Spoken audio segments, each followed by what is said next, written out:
It was one of the most powerful fleets to ever shake out its canvas and strike out across the open ocean. The Pope himself had blessed the banner that flew from the flagship's mast.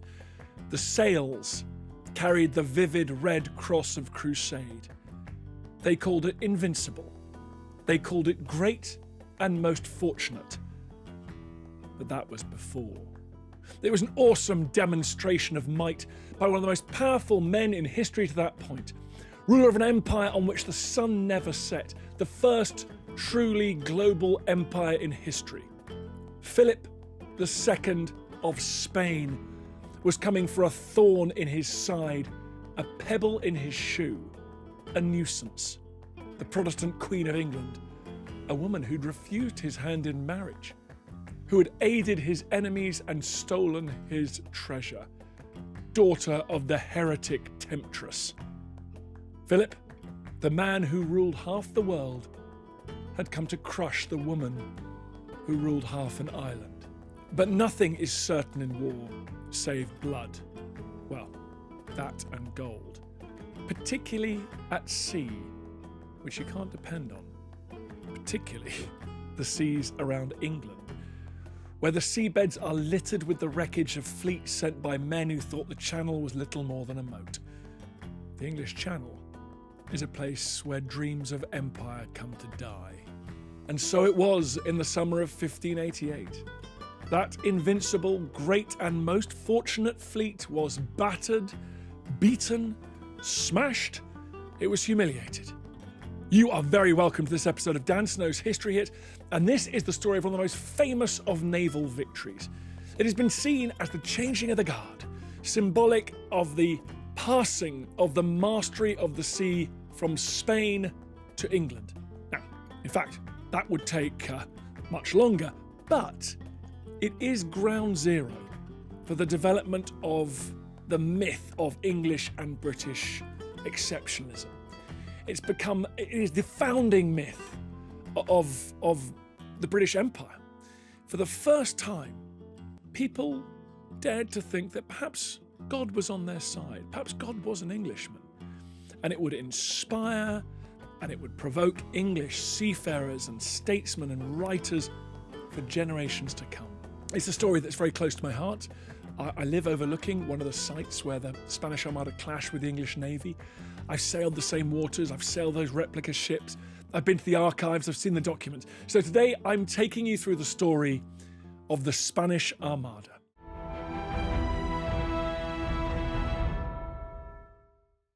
It must have been an unforgettable sight.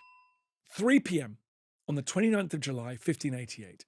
Imagine you're a little way off Lizard Point, Cornwall, the great headland that stretches down into the Channel, the so-called Western approaches, and you are watching one of the greatest invasion fleets ever to be launched in the history of the world. It is arrayed across the horizon. And as that fleet came into sight of land, the lead ship spilt the wind from its sails, slowed down, and all the other ships followed her example. It was a tightly knit fleet. Everyone conformed to the actions of the leader. There were 120 ships, 120, each with the red cross of religious crusade on their white, weather-beaten sails.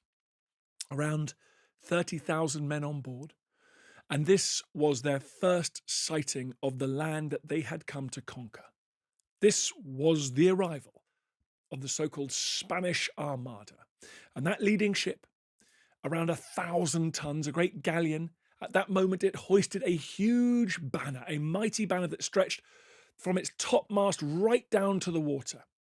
And on that banner was an image of the crucifixion and the Virgin Mary and Mary Magdalene kneeling before the cross. It was a banner that had been blessed by the Pope himself. This was a holy crusade, confident in the support of God. The Pope had remitted the sins of the crews. The Spanish Empire and its ruler, King Philip of Spain, were God's chosen instruments to deal with the wicked heretic Queen of the English. But first of all, let's go back a bit and cover some of the background, some of the rivalry between England and Spain in this period. Both those countries, England and Spain, were Atlantic powers. And the discovery by Europeans of the New World, of the Americas, 100 years before the Armada sailed, had ignited just the most extraordinary and gigantic competition between England and Spain, but other Atlantic powers like France, the Netherlands, and Portugal as well. It was all a race to exploit this new world, and indeed the oceans and the places that lay beyond. It was a race to extract value from the Americas and beyond, to transport enslaved Africans to the New World, to bring back precious metals and commodities from the Americas, and to dominate this new Atlantic space. This competition was then given a savage ideological, religious edge by the Reformation, which saw particularly the Dutch and the English embrace the other side of the schism within the Christian faith, within the Catholic Church. They adopted Protestant ideas. So now you've got bitter divisions fueled not only by cash and the desire for national prestige and power, but also by religion. Each side thought the other was profoundly evil, devilish even. It was a toxic combination. Philip II of Spain emerges as one of the leading figures of the Catholic world, possibly the leading figure, its champion. He rolled over a massive empire. It was particularly enormous because at that point, he was also ruling over Portugal as well. The Portuguese royal family had died out. It stuttered to a finish. And so Philip claimed the mantle of King of Portugal, which meant that his empire was not only that of Spain, but Portugal as well. So that means he ruled over Spain, Portugal, the Low Countries, much of what is now Belgium and the Netherlands, but also southern Italy, much of the east and west coasts of Africa, enclaves along the coasts of the Persian Gulf and India, Mexico, well up into the modern USA, Brazil, Peru, the Caribbean islands, and over into Indonesia, Malaysia, the Philippines. The Spanish Empire was vast. And to Philip of Spain, it looked like God was on his side. He had smashed the Turkish in the Mediterranean at the Battle of Lepanto, so he seemed to have halted the advance of the Ottoman Turkish into Christendom for a generation. His great obsession, his great hobby, other than fighting unbelievers, was collecting religious relics, saintly relics, in his giant Escorial palace in Madrid. He had something like 7,500 relics of saints around him by the time he died. He was, let's be honest, fairly hardline when it came to religion. He said that if his son would grow up to be a heretic, i.e. a Protestant, he would carry the wood to burn him himself. And that religious zealotry was exacerbated by the fact that the most difficult of his subjects to control were the Protestant ones. The Netherlands was in full-scale revolt against Spanish rule, and many people in the Netherlands were Protestants.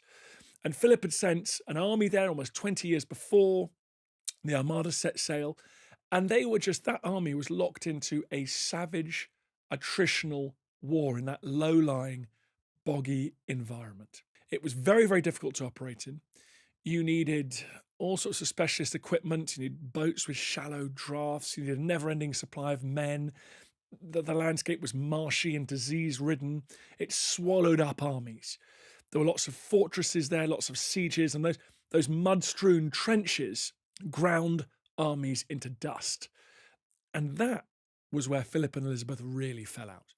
There were lots of causes for Philip and Elizabeth becoming enemies, but their roles in the Low Countries was the main one. I'll come back to that in a second, because we've also got to remember that Philip had once been Elizabeth's brother-in-law. He had married Mary the first queen regnant, i.e. the first queen in her own name in English history. She was known subsequently to some as Bloody Mary. She'd been the one who attempted to reintroduce Catholicism to England fairly robustly after the reign of her father, Henry VIII, and her little brother, Edward VI. She did so with the support of her husband, Philip of Spain. Now, interestingly, while Philip of Spain was her consort, her husband, he'd recommended that Mary build lots of ships. He'd said the safeguard of England is in its navy, and he'd been exactly right.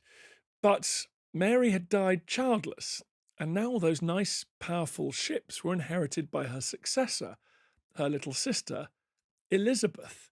When Mary had died in 1558, Philip had actually proposed marriage to Elizabeth, amazingly. He hadn't let Protestantism get in the way there, but she had rejected him, which probably hadn't helped their relationship.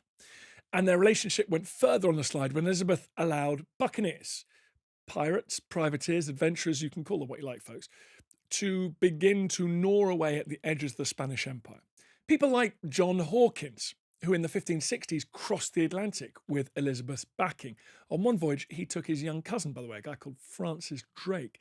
They were hoping to do some trade in the Spanish Empire, which was technically closed off to foreign shipping. They took a cargo of enslaved Africans and they attempted to sell them in Mexico. But eventually, a Spanish fleet found them, turned on them, and crushed them in what was England's first great naval battle outside Northern European waters. The young Francis Drake escaped from that humiliating defeat, but he was left with a burning hatred of Spaniards, and he plotted his revenge for the rest of his life. Francis Drake didn't have to wait too long. Between 1577 and 1580, with Elizabeth as a key investor, Drake went on a circumnavigation of the world. He was the first English commander to sail around the world and led the second expedition that had ever successfully made it all the way around. It was basically part exploration and part a massive, prolonged raid on Spanish possessions. Ships were captured, towns and settlements were burned. It was just a huge provocation to Philip, and it was a blow at the heart of the Spanish Empire. But curiously, it wasn't actually that led to war between Philip and Elizabeth. That was, as I said, caused by what happened in the Netherlands. In September of 1585, Elizabeth had crossed a line. She'd taken the huge step of sending troops to the continent to help the Dutch rebels fight against Spain. She did not wish to see Catholic Spain assert its control right across the Low Countries, with all the implications that would have for the ports that took English trade into Europe, and indeed those ports from which an invasion fleet could be assembled to attack England. Now, don't forget, Elizabeth's grandfather, Henry VII, he'd invaded England and Wales to capture the throne. The Tudors, they had a long memory. They were very nervous about someone else repeating the trick that had brought them to the throne. So for lots of reasons, trade, geography, power politics, Elizabeth was keen to keep the Protestant Dutch independent and free from Spanish imperial control. She sent 6,000 men to help them, and this was a provocation the Spanish could not ignore. Philip's initial plan had been to replace Elizabeth with her cousin Mary, Queen of Scots, who was a good Catholic. But Elizabeth executed her in 1587, and that further enraged Philip, and it further encouraged him to send that expedition to England. But it meant, without Mary, he'd have to put himself on the throne, or possibly his daughter Isabella, installed as a puppet. Either way, Philip made the decision to invade England and get rid of this heretic, treacherous queen that was causing him so many problems in Europe and around the world. A gigantic fleet was assembled from all over Philip's empire, and it was told to gather in Cadiz in southern Spain. Elizabeth decided that she would intercept this fleet. She would break up preparations for the invasion. She would strike before it had a chance to set sail. And so in April 1587, an English fleet appeared off Cadiz. A rumour flew around town immediately that it was El Drake, that it was Drake. And they were right. Drake just sailed straight into Cadiz. He attacked the Spanish fleet at his moorings. He burnt the ships down to their waterlines. He smashed up the quayside, the walls. The English had the run of the town for hours. They were able to do a huge amount of damage.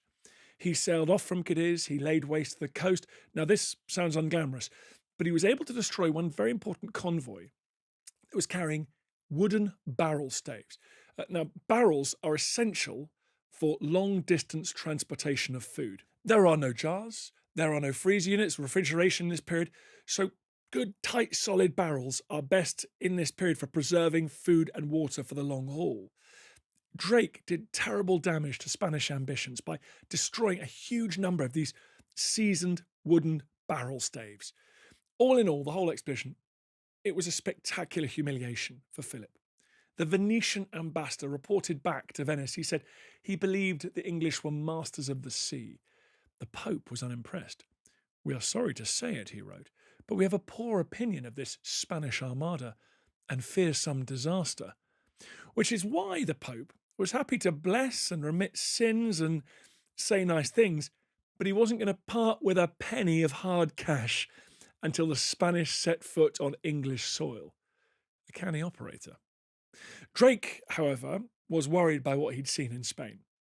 As he sailed back north to England, he wrote to Queen Elizabeth and said, "I dare not almost write of the great forces we hear that the King of Spain hath.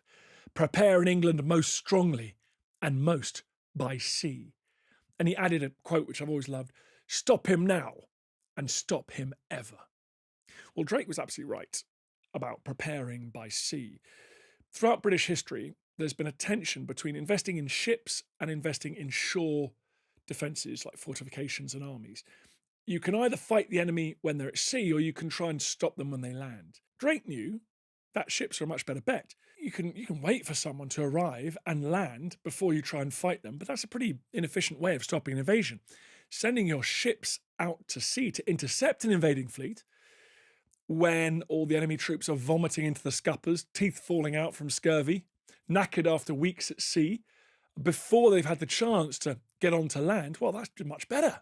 Sink just one troop transport ship and, well, it's a much more efficient way of killing men than when they're all scuttling about on land. Drake's advice was good. Prepare most strongly by sea. And within the context of the Tudor state, they did exactly that. I've been to the National Archives here in London, and I've looked at documents to show how the Tudor state, Elizabeth's government, was trying to take a rigorous, very modern approach to mobilisation. For example, there's one document I've seen where every sailor who lives by the Thames, their name is listed, their home address, their skill set, whether they're ferrymen or fishermen, etc. So the idea is you could mobilise those people when the time came. You didn't just have to recruit them and then pay for them to sit around in case the invasion arrived. In the event of that invasion, you just knock on their door and say, "Mate, you're up, bring your stuff, we're going to sea." And so the Tudor state was responding to that invasion threat. And you get the germ of a modern navy. And that's a force that would grow into one of the most dominant military forces in history. This is the beginning of a centuries-long story of British naval excellence. Meanwhile, back in Spain, there was a huge argument. The fleets were being reassembled, ships were being built, men were being found, but there was debate about how exactly to deal with Elizabeth. Should they take enough troops with them just to invade England, land in Devon or Cornwall or Hampshire, march to London, get rid of Elizabeth? Or should they take advantage of an existing army, the one that was in the Low Countries fighting those Dutch rebels? It was led by the Duke of Parma, Philip's brilliant nephew. That was an army of veterans. They were trying to crush that rebellion. Should the Spanish Armada sail up the Channel, pick that army up, whiz across the Straits of Dover and land in Kent? Broadly speaking, they opted for the second of those two plans. They sent a well-equipped fleet with some reinforcements and lots of cannon, lots of artillery and supplies. But basically the plan was to go and pick up the Duke of Parma's army in the Low Countries and bring him across to England. Now, there was a fundamental problem with that plan. And those of you who've had anything to do with boats might recognise it immediately. It is a lot easier to say, "Oh, I'll meet you around here and I'll just hop on that boat," than it is to actually do it in practice. This plan demanded a massive amount of logistical organisation. You have got to transport an army from its bases in what is now Belgium to the coast onto ships waiting out at sea. And for that, you need a port. And if you don't have a port, you need a very, very safe anchorage. And you'll need lots of flat bottom boats, they're called. So boats that can get into the shore, beetling in and out, transferring troops and artillery from the shore to the much bigger ships with their deeper keels out at sea. By the way, enough of those boats were not available. And to make matters even worse, there was no viable port. France was technically neutral. You couldn't just march in and grab Calais and use it as an embarkation port. And the Dutch and Belgian ports that were in Spanish hands were blockaded by Dutch rebels. You have a swarm of smaller, brilliantly constructed craft that knew those shoal-strewn waters of the Rhine estuary like no one else. So the Spanish force on land had no way of getting on the Armada when and if the Armada arrived. Experienced veterans knew that. One senior officer in the Spanish fleet told a papal envoy, "We sail in confident hope of a miracle," because they knew that logistics weren't in place to move Parma's army onto the Spanish Armada when it got near. This was a very, very complicated amphibious operation.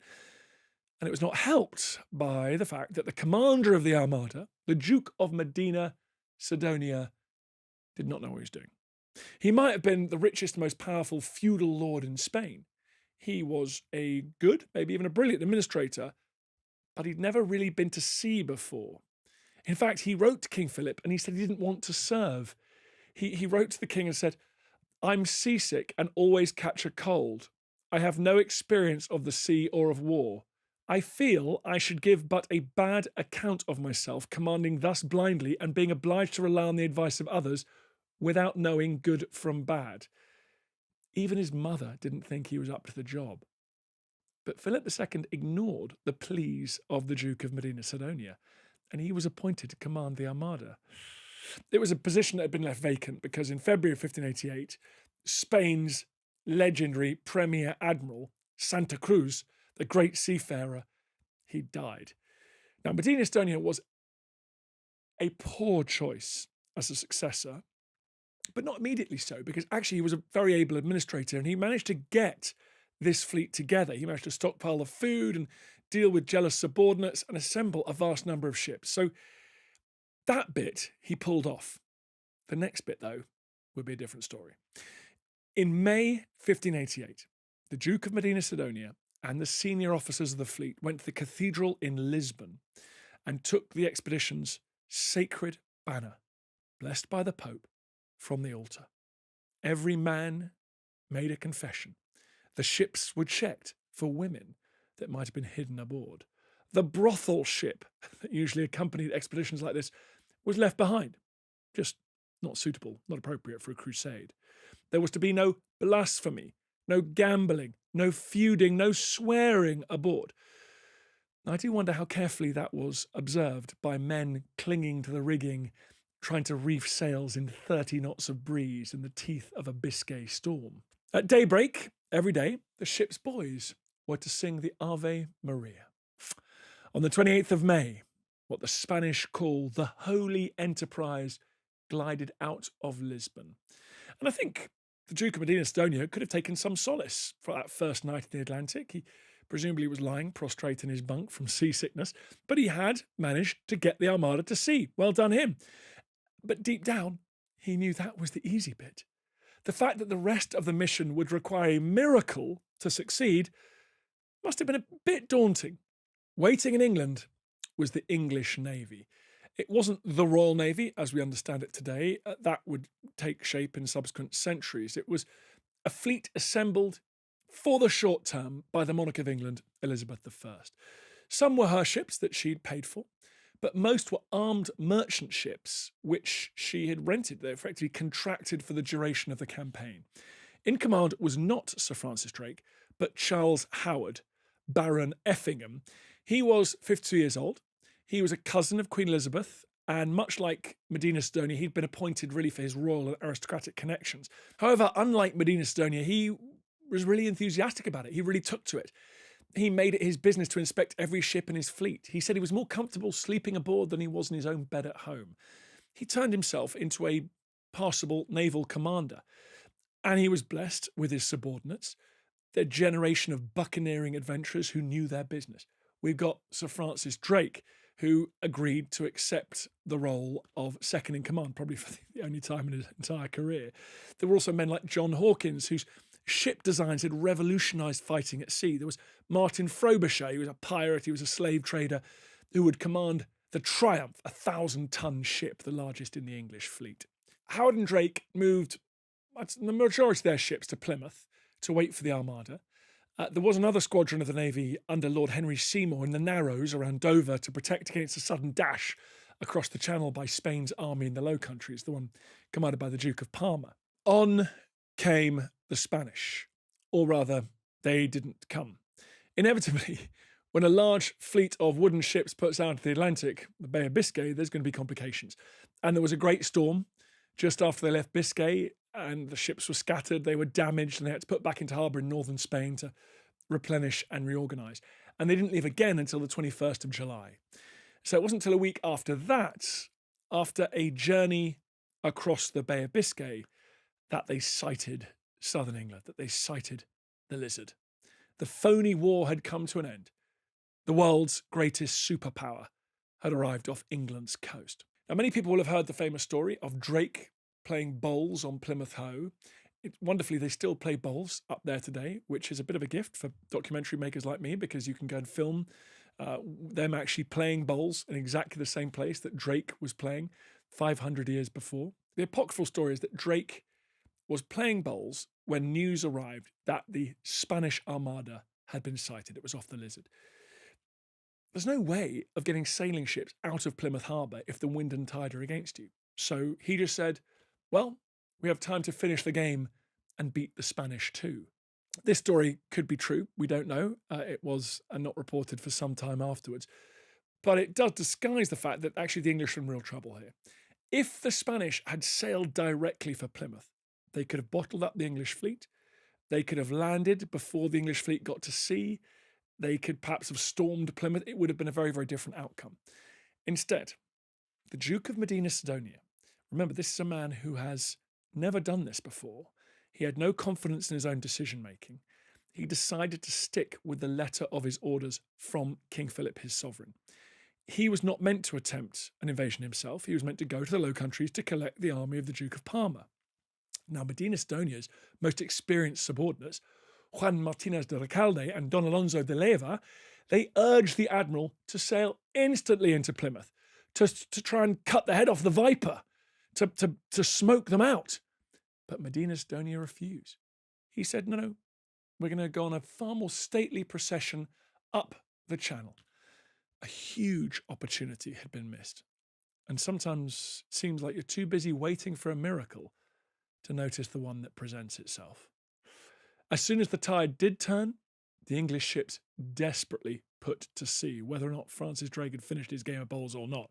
Warps were cast off, jibs and staysails set, crews hurled out of taverns to take their place at the capstans. Shouts, insults, horns, drums. The English clawed their way out of Plymouth, rowing boats pulling the great ships out into the Sound. Sails were set as soon as they could, tacking to get out to sea, leeches of sails shivering, bow waves kicked up as the ships caught the wind. There was a scramble to secure the so-called windward gauge, to be upwind of the enemy fleet, which is the key to the thing to do when you're fighting in a sailing fleet battle. By the morning of the 30th of July, the day after the Armada had been spotted, 55 English ships were at sea, heavily outnumbered, about 2 to 1. But Drake and Howard didn't seem worried about that. They made the interesting decision to get to windward of the Spanish fleet. If you're upwind of the enemy, you control the tempo and the position, the timing of any battle, because you can swoop down with the wind behind you, discharge your cannons, and then engage the enemy fleet and then break off whenever you want. It's much harder if you're downwind, because you've got to tack, you've got to do these zigzags towards the enemy. So the English spent all day on the 30th trying to get upwind of the Spanish fleet, trying to get behind them, if you like. This is a bit of a gamble. It means placing the Spanish fleet between them and the English coast, which is, at first sight, slightly alarming. But Drake and Howard knew what they were doing. They led their squadrons around behind the Armada so that the morning of the 31st of July dawned and the Spanish caught sight, for the first time really, of the English fleet. To their astonishment, it was not in front of them, between them and the coast, defending the coast of England. It was behind them. It was out to sea. It was upwind of them. It was the first indication that the English fleet was being led by men who knew what they were doing. And they were sailing in ships, not all the ships, but lots of them, which had been built to the latest design. Ships which were going to fight in quite a different way. Ships which were not designed to fight an enemy as they had done, for example, that battle I mentioned, the Battle of Lepanto, which is ships that all they did was crash into an enemy and then fight it out with cold steel hand to hand on the quarterdeck. No, these English ships had been designed with cannon in mind.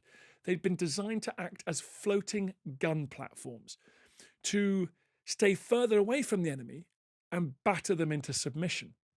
This is something you can go and see if you go to the Mary Rose Museum down in Portsmouth.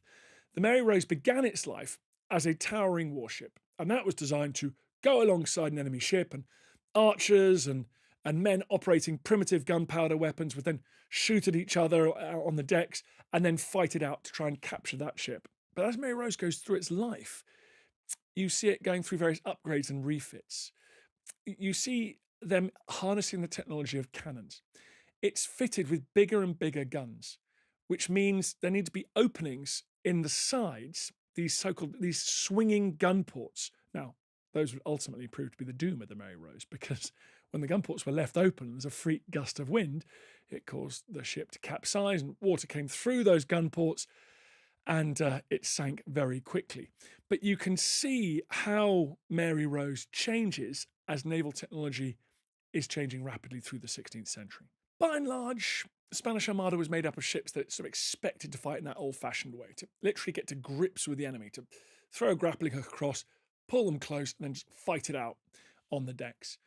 But many of the English ships were of a new, sleek design. They were interceptors. They were warships armed with cannon. They were designed for coastal defence, to whip out at speed, blast the enemy, and then dip back into port to resupply. So there were two very different concepts at work here. It was a turning point in military history, and the Spanish were about to discover that their giant fleet, composed of these towering galleons, were no match tactically for the smaller, speedier English ships that packed a much bigger punch. On that morning, the 31st of July, those English ships were about to go into action against the Spanish. Nothing like this had ever happened in the world before. Two fleets armed with cannon, they were about to fight a multi-day battle on the high seas. They would not pull into shore every night and then come out the next day like the battles in China or the Mediterranean had been fought stretching back into ancient history. No.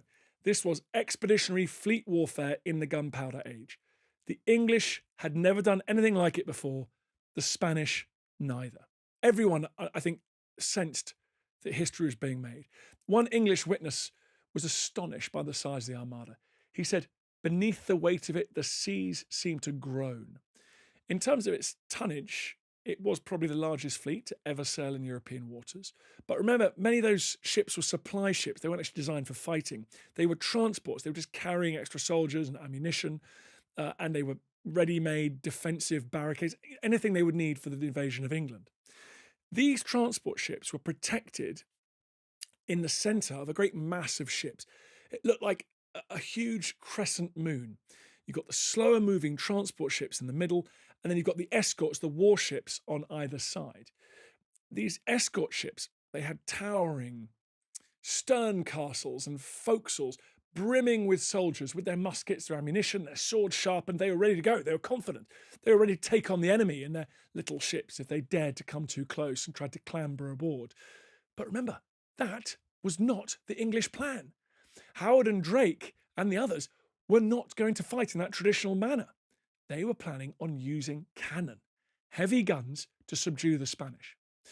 Howard sent a little 80-ton bark, a small ship called Disdain, to perform an act of etiquette, a bit incongruous at this point of the battle. Disdain sailed within shouting distance of the Spanish ships and fired one cannonball straight into their midst. England was now at war with Spain. Hostilities could commence. Howard was on board the ship Ark Royal, and he led his squadron straight at the southern end of this Spanish crescent. Drake on board his ship, Revenge, headed for the north. Now, this is open for debate and discussion, but this is pretty much the first example of this tactic that we see being used in war at sea. A fleet following, we call it a following in line astern, one after the other. They head towards the enemy fleet, then they can fire their broadside cannon one after the other. That's all the cannon mounted along the sides of the ships. They fire it 90 degrees to the way the ship is moving. And once they've fired, those ships can turn away and reload before going in for another go. Now, that was a kind of warfare that begins here, and it would be refined, it would be perfected all the way up through the next centuries till the Battle of Trafalgar in 1805, and really all the way up to the Battle of Jutland in the First World War in 1916, where these big gun battleships would fire in lines, one behind the other. This was pretty much the first incarnation of this tactic. The English couldn't risk getting too close to the Spanish ships because, remember, those Spanish ships are bristling with those soldiers who want to overwhelm any English ships they can grapple. So, led by Drake and Howard, the English squadrons used their superior sailing skills to sail up, fire their cannon, and whiz round to reload and plan another pass. So the Spanish are very discomforted to find themselves under almost constant bombardment. And interestingly, one of Spain's more experienced commanders, Recalde, who I mentioned before, he tried to initiate the kind of close quarters fight that him and his Spanish compatriots wanted. He offered his ship as bait. He let his ship fall behind slightly, offering himself as a tempting prize to the English.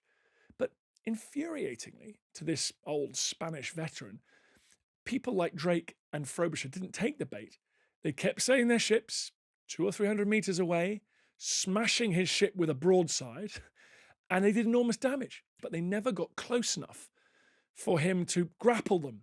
So he's got 600 troops aboard his ship, just watching helplessly as their vessel is being battered to pieces. It's a classic example of that old military problem. The enemy are absolutely refusing to fight in the way that you'd hoped and expected they would. Very ungentlemanly. Medina Sidonia was eventually forced to bring a squadron of battleships to tack back and go and rescue Recalde and bring him back into that protective crescent. The official Spanish log of that day states that the Duke collected the fleet, but found he could do nothing more, for the English still kept the weather gauge, and their ships are so fast and nimble, they can do anything they like with them. It's a clash of two different doctrines. But there was also a problem for the English. They could damage the Spanish fleet, but they couldn't destroy it. They couldn't break it up. They couldn't sink significant numbers of those ships. They couldn't capture them by long-range artillery fire alone. The English ships didn't carry the weight of cannon that, for example, HMS Victory would have 300 years later, or the weight of cannon that allowed the British ships, the Battle of Quiberon Bay in 1759, to just smash their French opponents so that they could sink French ships with a broadside or two. This is the early days of fighting with cannon. They were employing long-range fire. And so these jabs coming from the English were frustrating, but they didn't yet represent an existential threat to the Spanish fleet. And so the Spanish sailed onwards, a little bit bruised, but making their way up the English coast towards their rendezvous in the Low Countries. The Spanish did lose some ships. One called the Rosario was damaged in a collision with another Spanish ship in the sort of confusion of battle. And ships tried to take it under tow, but it didn't work out and was forced to fend for itself. Another Spanish ship just blew up. We don't really know why. The story goes that one gunnery officer was so furious that someone else had nicked his girlfriend that he blew the whole ship up by plunging a lighted taper into a barrel of gunpowder. We don't know if that's true. So 2 Spanish ships have been knocked out. Now, there's an interesting story about the Rosario that Drake's enemies used to discredit him. That night, so the night after the first battle, he was meant to be leading the English ship. He had a lantern in his topmast so they could follow him. But he came across the Rosario, which had been abandoned by the rest of the Spanish. And it's said that he then he extinguished the lantern, and he headed off for a little privateering, a little piracy action for himself. He went alongside the Rosario. It was the dead of night, and he shouted that he was Drake, and Rosario immediately surrendered. Now, there's a great line that I once read that he sailed up to the Rosario and just shouted, "I am Drake, and my matches are lit," and the ship surrendered immediately. Now, unfortunately, you can't take my word for that because I haven't been able to find that line, and I can't tell if it's true. However, whatever was said, they did immediately surrender. It was a little bit embarrassing how fast they surrendered to Drake as he came up alongside. And on board that ship was 55,000 golden ducats, around 1/3 of the treasure that the Armada carried with it to pay the men and pay for supplies and everything it might need to spend money on. Mysteriously, not all of that treasure seems to end up in Queen Elizabeth's coffers. Some of it strangely went missing along the way. So it was a good night for Sir Francis Drake, but it wasn't a great night for the English fleet, because without Francis Drake guiding them, as the sun came up in the morning, they were a little bit more scattered than they would have liked. And that's why they spent the 1st of August frantically regrouping as the Spanish fleet moved sedately but steadily across Lyme Bay. On the 2nd of August, there was a bit of a shift in the wind, which gave the Spanish an advantage. And there was a fierce battle of Portland Bill, which is a notoriously difficult place to sail at the best of times. It has one of the most remarkable tidal races in the world. It just rips around the bottom of Portland Bill. I've been there in fairly calm conditions, and the waves there can be 2-3 meters high, and that's before you factor in any wind. On this occasion, back in 1588, it seemed that local knowledge was really an advantage to the English fleet. There was a fierce exchange of fire, and described by some historians actually as the fiercest naval gun battles to have occurred to that point in history, but still no knockout blows by either side. By the evening of that day, the San Martin, Medina Sidonia's flagship, had been hit by 500 cannonballs. The Spanish were learning a bitter lesson, that the English were naval gunnery experts, and that the Spanish simply had no mechanism to fire back at anything like the English rate of fire. It is estimated that for every 3 shots the English fired, only 1 Spanish shot was fired. Their crews just weren't trained for that kind of war. There was no doctrine of rapid broadside firing in the Spanish fleet. And they hadn't arranged their ships to allow all of their broadsides to engage with the English. It just wasn't how they were intending to fight. But still, at the end of that day, the Spanish Armada was intact and continuing onwards.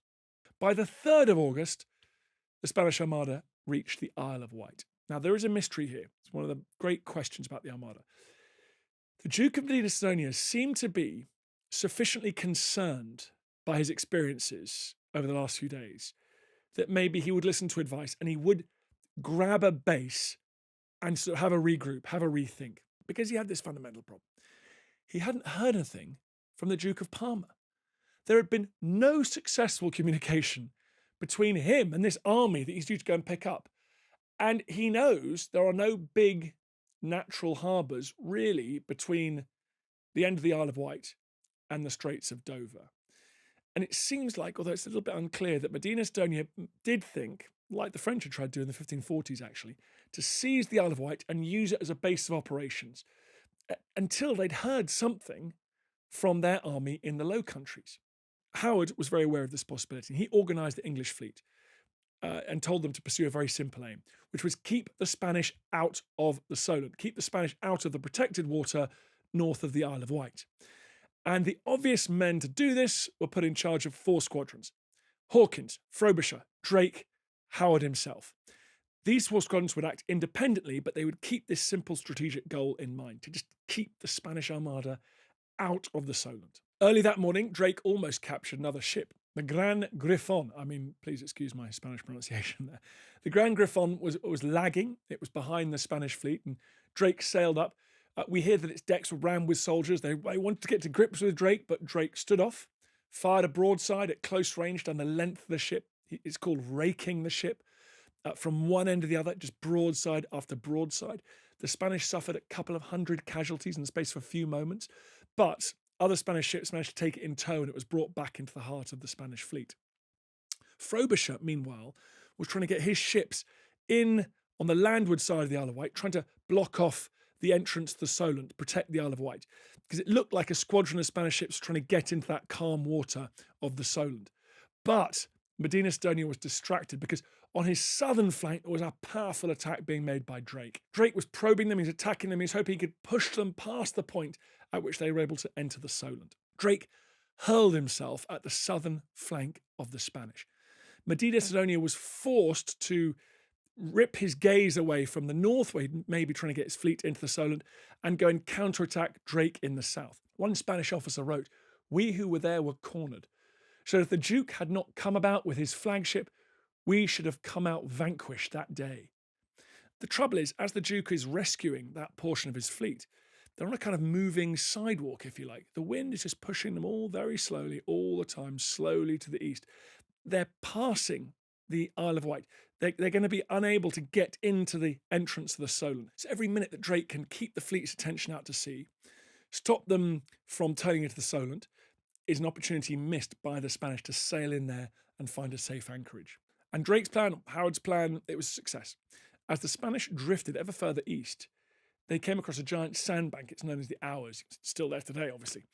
A sharp-eyed Spanish lookout saw this patch of shallow water, sandbank that stretches way out to sea, and the Spanish were forced to alter course to the southeast to avoid hitting the shallows. But that means they had no realistic chance of getting back into the Solent. So now, with the wind at their stern, they've got nowhere to stop between them and the Low Countries. The die was cast. Medina Sidonia had saved his fleet from English attacks, saved his fleet from the shallows, but he was now heading towards the Low Countries with absolutely no idea whether the army would be waiting for him and whether they'd be ready for him at all. The English regard this battle as a big success. Again, tantalisingly, we just don't know enough about the Spanish plans for that day, but the English behaved as if they were pretty happy. Howard knighted Frobisher and Hawkins on the spot. Both fleets were now being driven on a gentle breeze towards Dover. Howard needed to conserve his shots, his cannonballs, his gunpowder. And as for the Spanish, they used the fairly benign weather to patch up their ships, to replace rigging and stitch patches over the holes in their sails. The Armada had been bruised, but not destroyed. The threat of invasion was still very real. And it was even more real on the 6th of August when the Spanish Armada dropped anchor in the wide bay, really the stretch of coast off the French port of Calais. First thing Medina Sidonia did was dispatch a messenger to find that Spanish army and make contact with the Duke of Parma. When that messenger arrived at the Duke's headquarters, just a few miles away in Dunkirk, the Duke was pretty surprised. The last message he'd received from the Spanish Armada was one sent when they were in Corunna in North Spain, weeks before, saying that they were about to set sail. Now here they were. They'd arrived off the coast of northern France, very near his army. On paper, the fleet and the army were close to joining up, but this was not a paper exercise. It was a much more complicated one. It was a scenario of canals and bad roads and piles of supplies on wharves and units of men spread across miles of territory. Parma's army was spread out, as armies were in those days. You had to take the men to the food. You couldn't bring food to the men. So armies would spread out across the landscape, the region, for billeting and other logistical reasons. It would take days to gather or concentrate all of his men together in the port of Dunkirk and get them aboard invasion barges. And even then, he still had that problem that I've talked about before, the problem the Armada was supposed to solve. He had no way of getting his troops out to the Spanish ships. Philip of Spain had airily said, "They will meet you in the Channel." But Parma was blockaded in Dunkirk. He didn't have the necessary specialist warships to fight his way out of Dunkirk through the swarm of Dutch blockading vessels. Now, this was tantalising for the Spanish because they had managed to get this giant fleet to within a few miles of this very impressive veteran army. But the devil's in the detail, folks. There is no way for them actually to join up. The anchorage off Calais is not very well protected. In fact, it's not protected at all. It's very, very vulnerable to the strong southwesterly gales that you get in the Channel. So Medina Sidonia could not keep the Armada anchored there for more than a few, days at most. Even though he didn't know the sea that well, he did know that. And he'd written to Parma a few days before saying, "Unless we can find a harbour, we will perish without doubt." Now, those of you who live in distant lands may think, hey, come on, this is August. It's the height of the summer. They can just anchor off the coast there. The sun will flash off the little wavelets and they can build the odd sandcastle, wait for Parma to get that army assembled. Well, no, because summer in the English Channel is a highly relative concept. There are some nice days, occasionally. And then there are lots of days when the wind howls from the southwest and the green-brown waves crash on foam-strewn beaches where the high tide line is marked with the detritus of shattered ships. It's really not an ideal place to hang about. However, the English were concerned. The Spanish Armada and the Duke of Parma's army were too close for comfort, And that's why they decided to act straight away, to take action that night. They did not want to take the risk that the Duke of Parma would somehow manage to embark his troops and meet up with the Armada. Even if it did take a week or two, they wanted to act now to break the Armada, to sever the link between the land and the sea forces. At midnight that night, at the very end of the 6th of August, Spanish sailors noticed 8 lights blazing in the English fleet. The lights drew closer and closer, drifting towards them. The Spanish realised with horror that the English had deployed fire ships. They'd taken 8 older ships, armed merchantmen with no great value. They'd stacked them high with spare supplies, old sails, rope covered in tar and pitch, bit of gunpowder, and they'd turned them into floating bombs. Then they sailed them in on the breeze and the tide towards Calais, towards the Spanish fleet. Now, sailors in wooden ships are terrified of fire for a simple reason. Every single thing on those ships, everything, is very, very flammable. Fires destroyed ships more certainly than a storm, more certainly than cannonballs, more certainly than an enemy boarding party. Fire was devastating. Few soldiers or sailors could swim. When the ship caught on fire, it was a death sentence. You had to choose, with just seconds to spare, between death by icy water or at the hands of terrible flames. Now, Medina Sidonia had anticipated that the English would try and use fire ships. He'd organised a small flotilla of Spanish open boats, rowing boats really, which would head out and grapple fire ships as they arrived. And they did manage to grapple 2 of the ships. They towed them out of the way where they burned down harmlessly in the shallows. But the rest of those fire ships, they kept coming on. The crews of the Spanish Armada, which had been anchored in a tight defensive huddle, they acted in panic. They cut their anchor cables. They just hacked their anchor cables through. They jettisoned their anchors, and they did what they could to escape the oncoming fire ships. The wind was blowing from the southwest, and it blew many of them beyond Calais. It blew them up towards the port of Gravelines, which is today on the border between France and Belgium. The Armada was now spread out. Ships in 1s and 2s, little clusters of ships anchored desperately right the way along what is now the French and Belgian coast. And at dawn, as the sun came up, the English saw their enemies. They saw their opportunity and gleefully attacked. With trumpets blaring, the English fleet, the royal galleons, other heavily armed merchant ships, private men of war, they closed with the Spanish ships. The Spanish desperately fired signal cannon to try and get their fleet to reassemble, but it was just too spread out. It was to no avail. The tight Spanish formation was broken. Their ships were unprotected, their ships were vulnerable, and the English sprang among them like predators. The battle that followed was the Battle of Gravelines. And it was a bit of a free-for-all. Howard, the commander, unforgivably seems to have seen dollar signs. He saw a massive Spanish galleass, which is a sort of half-sailing ship, but also half-oar-powered galley, slaves at the oars.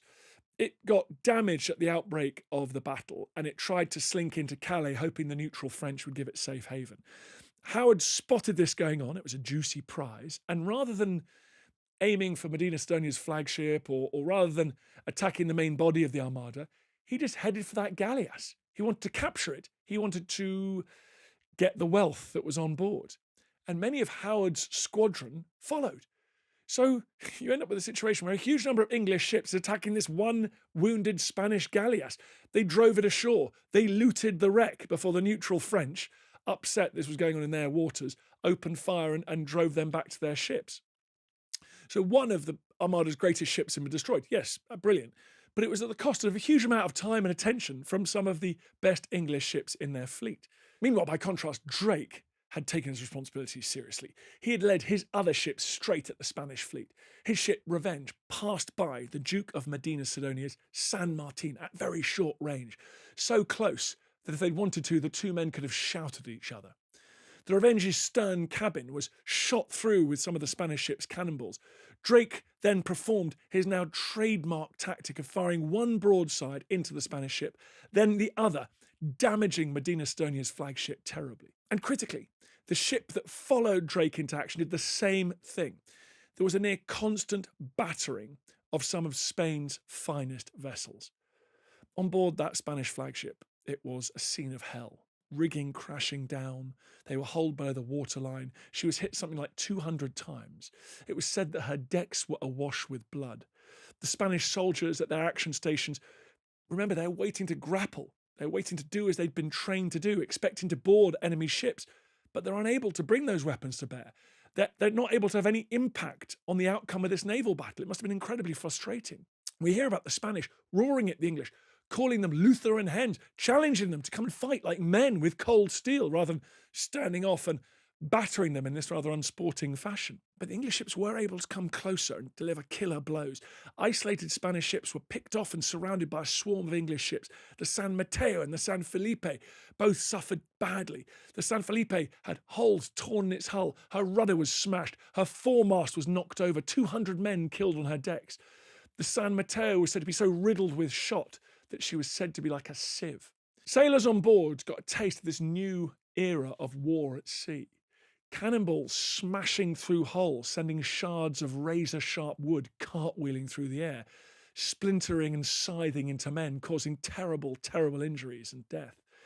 Beneath the decks, carpenters smashed bungs into jagged holes, torn by English cannonballs.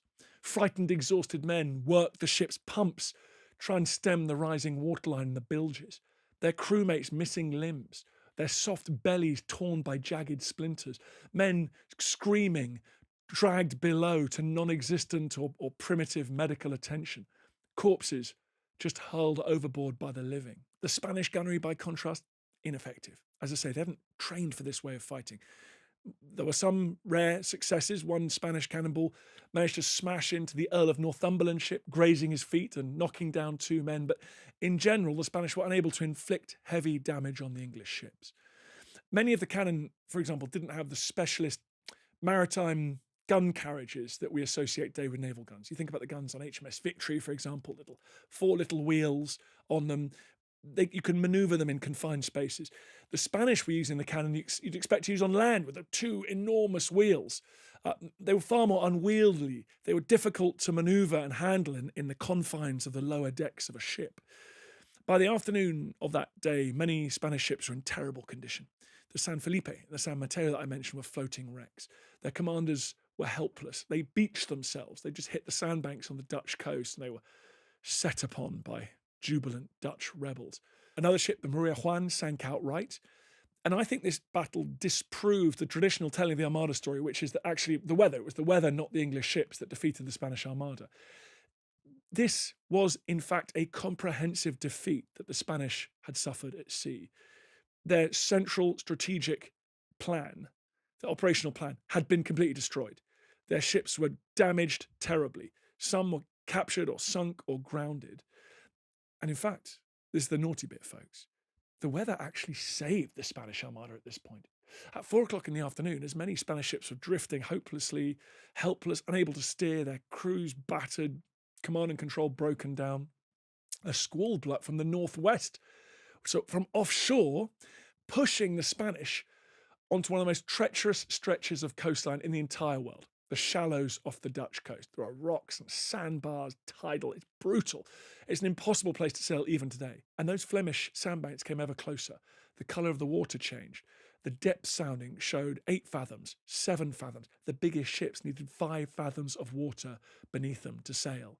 It seemed as if real complete disaster. The wreckage of an entire fleet was only minutes away. The English were to seaward. The Dutch rebels in their light, shallow craft were inland. The Spanish looked like they were about to suffer a catastrophe. Various officers came up to the Duke of Medina Sidonia and asked him to take the papal banner, jump into a small, fast boat and try and make for a safe haven with Spanish forces in Flanders. He refused. He wanted to die like a Christian soldier. He shouted to one of his squadron commanders who passed close by, "We are lost. What shall we do?" And the commander shouted back, "As for me, I'm going to die like a man. Send me a supply of shot." Then, quite suddenly, well, perhaps that's the miracle we were all waiting for. The wind backed to the southwest. It gave the Spanish ships an opportunity to claw away from the shallows and make their way north into the North Sea. Medina Sidonia wrote, and you can tell this to someone next time they talk about the weather and the Spanish Armada. Medina Sidonia wrote, "We were saved by God's mercy." That night, councils of war were held in both fleets. In the English fleet, they celebrated a success, but perhaps a muted success. The Spanish Armada was still at sea. The English had managed to separate it from the Duke of Parma's army. When they'd been in Calais, they're only 20 or so miles apart. Now the Spanish Armada was drifting off into the North Sea. The ships were badly damaged. There seemed little chance that they'd be able to turn round and fight their way back to the Low Countries. But it was still in existence. It was therefore still a threat. And to make matters worse, the English had used up nearly all their cannonballs and gunpowder in the Battle of Gravelines. So the English were celebrating, but their mood would have been far more buoyant if they could have eavesdropped on the Spanish councils of war that night. They faced a dire situation. There was no hope of sailing back into the Narrows to meet up with their army. Their ships were trashed, their crews were weak and disheartened. It was clear to everyone aboard the Spanish Armada that the plan that was never going to work had now categorically failed. It was over. The English, with their new ships, their guns and their methods, were blocking their way home. The only realistic way back now was up through the North Sea, around the top of Scotland Island, back out into the Bay of Biscay and down to Spain. It was a brutal journey at the best of times, but with crews decimated by battle, ships that had been badly damaged, it was a journey that many of those ships would be unable to make. However, it was the only decision open to the Spanish, and they set off on a long, terrible journey. The English shadowed them as far as the Scottish border, at which point they turned round and headed back to southern England. It's worth noting at this point, by the way, the timing of Queen Elizabeth's direct, personal and charismatic intervention. Famously, one of the great famous stories of English history, she had joined the ragtag amateur army that had been hastily assembled east of London at Tilbury. They were ready to confront a Spanish invasion. And she then delivered a barnstormer of a speech to the men who believed that they might be facing that invasion within days. I know I have the body of a weak and feeble woman, but I have the heart and stomach of a king, and a king of England too, that I myself will take up arms. I myself will be your general, all that good stuff. Well, Elizabeth uttered those words long after she knew the Spanish Armada had been blown up into the North Sea. It was 10 days after the Battle of Gravelines when she made that speech. So, like all the best politicians and generals, she never let the facts get in the way of a ostentatious show of leadership. As she swore to fight like a king, the Spanish were heading into hell. Well, Scotland and Ireland, to be more precise. Ship after ship was smashed on the exposed beaches of Scotland, then on the north coast of Ireland, Donegal and Antrim. They ran low on water. They had irreparable damage. They stopped to take on survivors of other ships, so the ships were overcrowded. I've dived on the wreck of one great galleass, the Girona. It's very near the Giant's Causeway on the Antrim coast, and several ships' companies by that stage had been amalgamated. They'd picked up so many survivors that there was just a great confused mass of men on that ship. And that poor ship and its company struck on the coast in a gale. There were very, very few survivors. Those who did make it to shore were hunted down by the English authorities in Ireland and killed. De Leyva, one of the better sailors on board and one of King Philip's favourites, the aristocratic admiral I mentioned before, he was one of the many killed on that coast. The stories of that journey home are almost too awful to comprehend. Medina Sidonia, remarkably, he made it back with a group of ships. He arrived in Santander in northern Spain on the 21st of September, 44 days after the defeat at Gravelines. Over the next few weeks, other ships struggled in. The crews hobbled, enfeebled by scurvy, influenza, typhus, malnutrition. Medina Sidonia himself nearly died of dysentery. Recalde, his second in command, died just days after arriving back in Spain. People said at the time he died of shame. He was just too broken to face his family and friends. Of the 120 or so ships that set sail, at least 45 and perhaps 11,000 men were lost. Even Philip's unquestioning faith was apparently shaken as the extent of the disaster became known. It was a great victory for Elizabeth, a great victory for Tudor England. It's a victory that has been seen as the birth of a period of English naval greatness. But there would be considerable ups and downs after the Armada. Anyone who knows the history of the rest of the 16th century, let alone the 17th, will know that Britannia did not in fact rule the waves and probably wouldn't do so for at least another 150 years. Even King Philip would send later armadas. And when England tried to switch to the offensive, there were some terrible and costly failures. Success would be a generational project. But I think rightly it's seen as a starting point. Every movement needs its stories, its mythological beginnings. And the story of the rise to maritime greatness of the English and then the British Navy, I think it begins that summer of 1588. And certainly many of the strengths that Drake and Howard and Hawkins were able to draw upon and hone were strengths that successive generations of British sailors would build upon, enlarge, and embed in a culture of excellence. Admirals like Blake in the 17th century, the great commanders of the 18th century, they were able to seek inspiration, to learn the lessons, to draw on that success against the Spanish Armada. It was also a great moment of national triumph, salvation from the world's great superpower. That indefinable thing, national confidence, it received a boost, it mattered. England's sailors and shipwrights and investors and politicians, they looked with growing confidence on the world beyond the oceans. They became hungry for fame and wealth and power and success. The immediate aftermath of the Armada, though, was less poetic. Elizabeth let her victorious sailors rot at their moorings. They were left to die as the country celebrated its victory. Typhus tore through the fleet, which is what happens when large fleets and large crews of men get together with inadequate sanitation and hygiene and poor food and water, no knowledge of disease and microbes. Thousands died.